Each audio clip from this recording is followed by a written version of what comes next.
और आप जानते हैं कि हिमाचल में बहुचर्चित क्रिप्टो करेंसी का एक स्कैम हुआ। पहले तो धीरे धीरे खबरें थी, लेकिन इसका एक प्रश्न माननीय श्री होशियार सिंह जी ने विधानसभा में उठाया। उसका जवाब honourable deputy CM Shri Mukesh Agnihotri ji ने दिया और एक एसआईटी गठन का ऐलान किया to be headed by Abhishek Dullar, जो डीआईजी हमारे नॉर्दर्न रेंज धर्मशाला के हैं।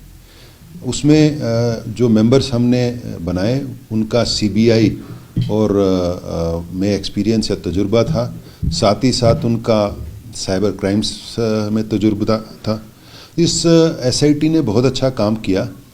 एक बड़ा कॉम्प्लेक्स वेब सा था ये क्रिप्टो करेंसी का, और उन्होंने इसको समझा और उसकी वेबसाइट वो क्रैक कर पाए, जिससे ये पता लगा कि 2.5 लाख के करीब आईडीज़ हैं इसमें और 1 लाख के करीब इन्वेस्टर्स हैं। जो पूरी जो कुल ट्रांजैक्शंस थी वो करीब 2,500 करोड़ की थी, और जो प्रॉफिट जो स्कैमस्टर्स या जो फ्रॉडस्टर्स थे उन्होंने बनाया करीब 500 करोड़ का। इसमें 4 मेन एक्यूज थे। एक तो सुभाष शर्मा, जो मई में दुबई गया है, तब से लापता है। दूसरा अभिषेक उन्ना का, ये गिरफ्तार हो चुका। सुखदेव और हेमराज मंडी के, ये दोनों गिरफ्तार हो चुके हैं। उसके बाद हमने जो नेक्स्ट लेवल है, जैसा जब हमने इस वेबसाइट को देखा तो करीब 70 से 80 ऐसे लोग हैं जिन्होंने 2 करोड़ से ज़्यादा प्रॉफिट बनाया है इसमें। आपने देखा इसमें 18 लोग हमने आज तक गिरफ्तार किए हैं, और जो लास्ट गिरफ्तारी हुई वो 8 लोगों की थी, जिसमें 4 पुलिसकर्मी थे।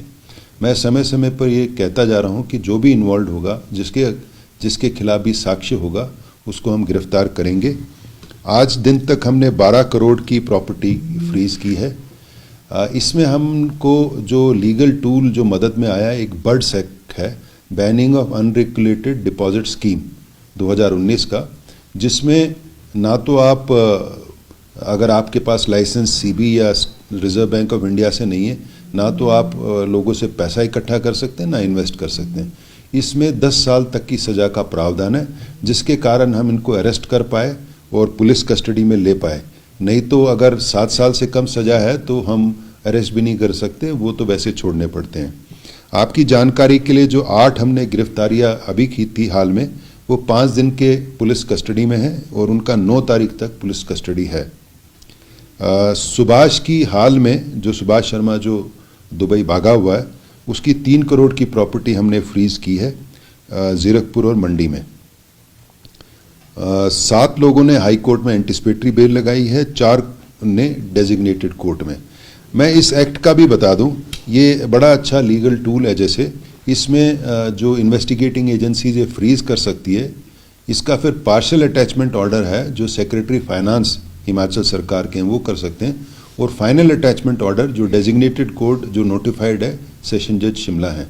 तो इसलिए जितने भी अभियुक्त जिनको हम गिरफ्तार करते हैं वो सेशन जज शिमला साहब के पास लाते हैं, उनको पेश करते हैं। हम अभी बाकी विटनेस और जो मुलजिम हैं उनको एग्जामिन कर रहे हैं, क्योंकि इसमें ये नहीं पता लग रहा कि कौन विटनेस है और कौन एक्यूज्ड है। और जिनकी देनदारी 2 करोड़ से ज़्यादा है, जिन्होंने प्रॉफिट 2 करोड़ से ज़्यादा कमाया है, उनको हम अब गिरफ्तार करेंगे। साथ ही साथ क्योंकि जब ये स्कैम हुआ काफ़ी कंप्लेनें आने लगी, तो हमने अपने पुलिस हेडक्वार्टर में एक हेल्पलाइन स्थापित की। आपकी जानकारी के लिए हेल्पलाइन में आज सुबह तक 284 कंप्लेंट्स आई थी, और बाकी एक कंप्लेंट मिला के आज के दिन तक 350 कंप्लेंट आ गई है हमारे पास, जिसको हम एग्जामिन कर रहे हैं और सब पे हम कार्रवाई कर रहे हैं। जो डेजिग्नेटेड कोर्ट है उसमें हमने कल स्टेटस रिपोर्ट हमने जमा की, और आज माननीय हाई कोर्ट में हमने स्टेटस रिपोर्ट जमा की, और दोनों डेजिग्नेटेड कोर्ट और हाई कोर्ट दोनों हमारी इन्वेस्टिगेशन से संतुष्ट हैं।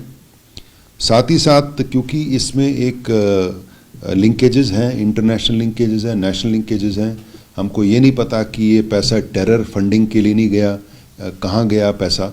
तो इसके लिए मैंने जो सेंट्रल इंटेलिजेंस, सिक्योरिटी और टैक्स एजेंसीज को लिखा है। साथ ही साथ ये भी लिखा है कि ऐसा कैसा हो गया कि ये बैंकिंग के नेटवर्क से और टैक्सेशन के नेटवर्क में कभी आया नहीं, नॉर्मली ऐसा होता है कि बैंक में अगर 50,000 से ज़्यादा आप कैश नहीं डिपॉजिट कर सकते, अगर आपने कुछ मुनाफा पाया है तो आपको इनकम टैक्स का नोटिस आ जाता है। ऐसा कैसे हो गया कि 3-4 साल से ये चल रहा था, वो 2,500 करोड़ के करीब का ट्रांजैक्शन था। तो बैंकिंग जो सिस्टम है और टैक्सेशन सिस्टम है, दोनों इसको डिटेक्ट नहीं कर पाया। मैं ये भी आपके साथ शेयर करना चाहता हूँ कि इस जो पूरी स्कीम को जेन्युइन दिखाने के लिए सुभाष शर्मा और बाकी जो किंग पिन्स थे, इन्होंने करीब 3.5 करोड़ रुपए खर्च किया है लोगों को फॉरेन ले जाने के लिए, जिसमें 2,000 से ज़्यादा फॉरेन विजिट हुई। दुबई, थाईलैंड, बाकू, अनेक जगह ले गए ताकि उनको एक एहसास कराए कि अगर आप इसमें इन्वेस्ट करोगे तो आपका जो भविष्य है बहुत उज्जवल होगा, और अच्छी जगह ले गए, इसमें खर्चा किया। आज हमने जब माननीय हाई कोर्ट में अपनी स्टेटस रिपोर्ट दी, सील्ड कवर में दी थी, तो उसमें 7 लोगों ने एंटिसिपेटरी लगाई थी और 2 ने और जोड़ दी थी। टोटल 9 एंटिसिपेटरी बेल्स जो थी वो भी कंसिडर हुई, जिसमें एंटिसिपेटरी बेल हाई कोर्ट ने नहीं की और ये बोला कि अगर इनके खिलाफ साक्ष्य आता है नो के खिलाफ तो इसमें नोटिस दें और 7 दिन का नोटिस दें और फिर उसके बाद उनको अरेस्ट करें। तो मुझे आशा है कि इनके खिलाफ साक्ष्य मिलेगा और जल्दी हम इनको गिरफ्तार करेंगे।